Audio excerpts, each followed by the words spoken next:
வணக்கம் நண்பர்களே. பேராகிராஃப் ஸ்டைல்ஸ்னா என்ன, அதனுடைய முக்கியமான 4 பயன்பாடுகள் என்ன அப்படிங்கிறத இந்த வீடியோவில் நீங்கள் தெரிஞ்சுக்க போகிறீங்க. பேராகிராஃப் ஸ்டைல்ஸை பயன்படுத்தி என்னெல்லாம் செய்யலாம் அப்படிங்கிறத சுருக்கமாக பார்த்துடலாம். முதல்ல நீங்கள் ஸ்டைல்ஸை காப்பி பண்ணலாம் அல்லது புதிய ஸ்டைல்ஸை ரிப்பீட்டட் யூஸுக்காக பயன்படுத்தலாம். இரண்டாவதாக ஒரே கிளிக்கில் நீங்கள் வெவ்வேறு இடத்துல இருக்கக்கூடிய டெக்ஸ்டுடைய ஸ்டைல்ஸை மாற்றலாம். மூன்றாவதாக TOC அதாவது டேபிள் ஆஃப் கண்டென்ட்ஸை க்ரியேட் பண்ணுறதுக்கு பேராகிராஃப் ஸ்டைல்ஸை பயன்படுத்தலாம்.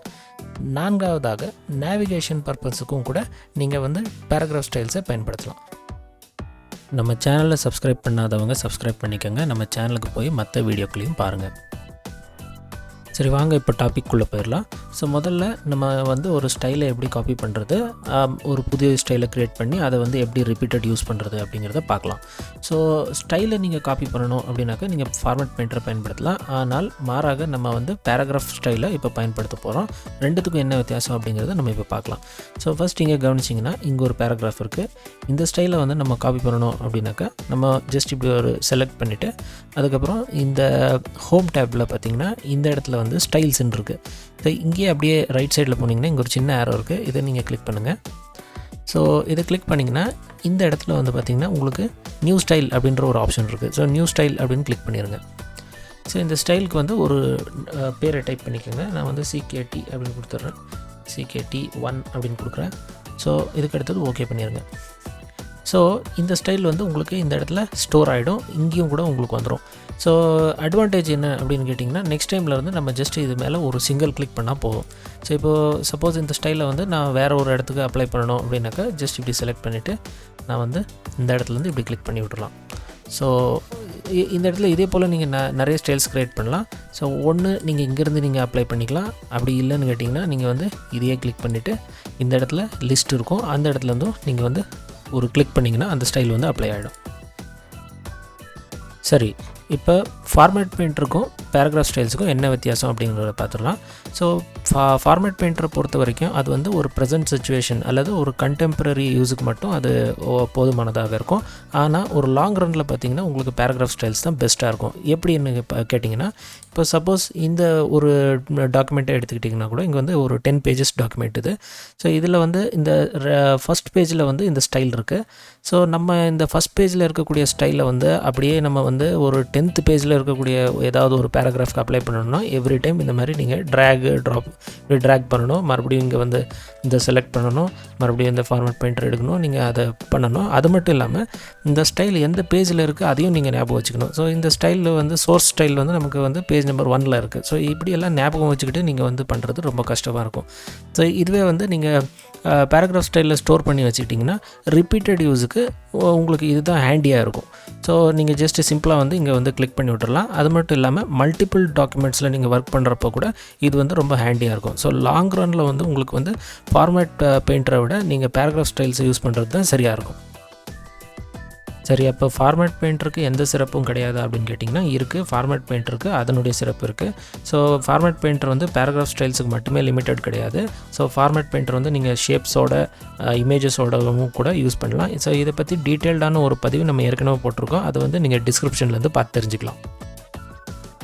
சரி, இப்போ வெவ்வேறு இடத்துல இருக்கக்கூடிய மல்டிபிள் டெக்ஸ்ட்டுக்கு ஸ்டைலை ஒரே கிளிக்கில் எப்படி மாற்றுறது அப்படிங்கிறத பார்ப்போம். ஸோ இப்போ நீங்கள் கவனிச்சிங்கன்னா இங்கே இந்த பேராகிராஃபுக்கு இந்த ஸ்டைல் இருக்குது. இதே போல் சேம் ஸ்டைல் நம்ம வெவ்வேறு இடத்துல அப்ளை பண்ணியிருக்கோம். இங்கே ஒரு 4 இடத்துல அப்ளை பண்ணியிருக்கோம்.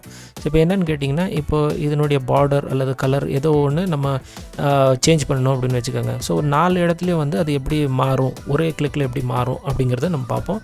அதுக்கு நீங்கள் முதல்ல என்ன பண்ணியிருக்கணும் அப்படின்னாக்கா, நம்ம ஃபஸ்ட் ஸ்டெப்பில் சொன்ன மாதிரி ஒரு ஸ்டைலை க்ரியேட் பண்ணியிருக்கணும். அந்த ஸ்டைல் மூலமாக நீங்கள் அதை அப்ளை பண்ணியிருக்கணும். ஸோ அப்படி அப்ளை பண்ணுறப்போ உங்களுக்கு இந்த இடத்துல அது இருக்கும். ஸோ இதை நம்ம மாடிஃபை பண்ணிக்கலாம். ஸோ ரைட் கிளிக் பண்ணிவிட்டு நீங்கள் மாடிஃபை அப்படின்னு கிளிக் பண்ணி ஸோ இந்த இடத்துல இந்த ஸ்டைலோடைய ஆட்ரிபியூட்ஸ் எல்லாம் மாற்றிக்கலாம். ஸோ இந்த இடத்துல பார்த்திங்கன்னா ஃபார்மேட்னு இங்கே ஒரு பட்டன் இருக்குது. அதை கிளிக் பண்ணுங்கள். ஸோ இங்கே நிறைய ஆட்ரிபியூட்ஸ் இருக்குது. அதாவது ஃபாண்ட் சேஞ்சஸ், ஏதாவது ஃபாண்ட் ஸ்டைல் மாற்றுறதாக இருந்தால் அல்லது சைஸு போன்றவைகளை சேஞ்ச் பண்ணுறதா இருந்தால் இந்த இடத்துக்கு வந்துடுங்க. ஸோ அதுவே நீங்கள் இப்போ நமக்கு என்ன தேவை, நம்ம பேக்ரவுண்ட் கலர் பார்டர் மாற்றணும். ஸோ அப்படின்றதால நம்ம பார்டர் மேலே கிளிக் பண்ணலாம். ஸோ இந்த இடத்துல நான் ஷேடிங்க்கு வந்துடுறேன். ஷேடிங் வந்து இந்த இடத்துல நான் வந்து கலர் வேறு செட் பண்ணிக்கிறேன். ஸோ அதுக்கடுத்தது பார்டரையும் மாற்றணும் அப்படிங்கிறதால நான் இந்த இடத்துக்கு வந்து பார்டரையும் சேஞ்ச் பண்ணிக்கிறேன்.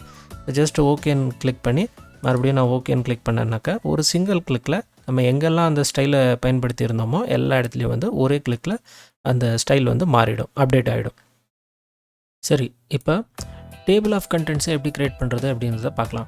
ஸோ டேபிள் ஆஃப் கண்டென்ட்ஸ்னால் என்னென்னு கேட்டிங்கன்னா, இப்போ நீங்கள் வந்து இந்த டெக்ஸ்ட் புக்ஸ்லாம் எடுத்து பார்த்தீங்கன்னு வச்சுக்கோங்க. அதில் வந்து ஸ்டார்டிங் பேஜஸ்லேயே, அதாவது ஸ்டார்டிங்லேயே ஒரு 2-3 பக்கத்தில் வந்து இந்த சாப்டர்லாம் வந்து அப்படியே டீட்டெயில்ஸ் கொடுத்துருப்பாங்க. அதாவது எந்த சாப்டர் வந்து எந்த பேஜ் நம்பரில் இருக்குது, இது போன்ற டீட்டெயில்ஸ்லாம் கொடுத்துருப்பாங்க.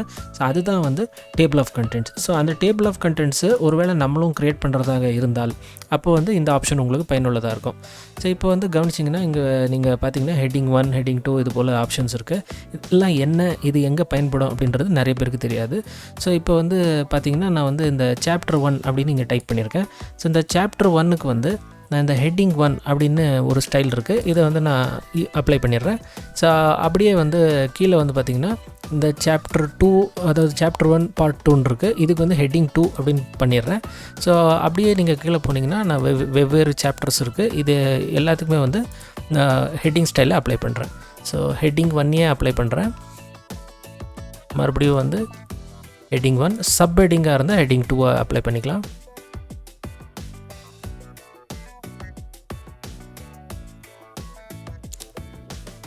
ஸோ இந்த டாக்குமெண்ட்டில் வந்து பார்த்திங்கன்னா 10 பேஜஸ் இருக்குது.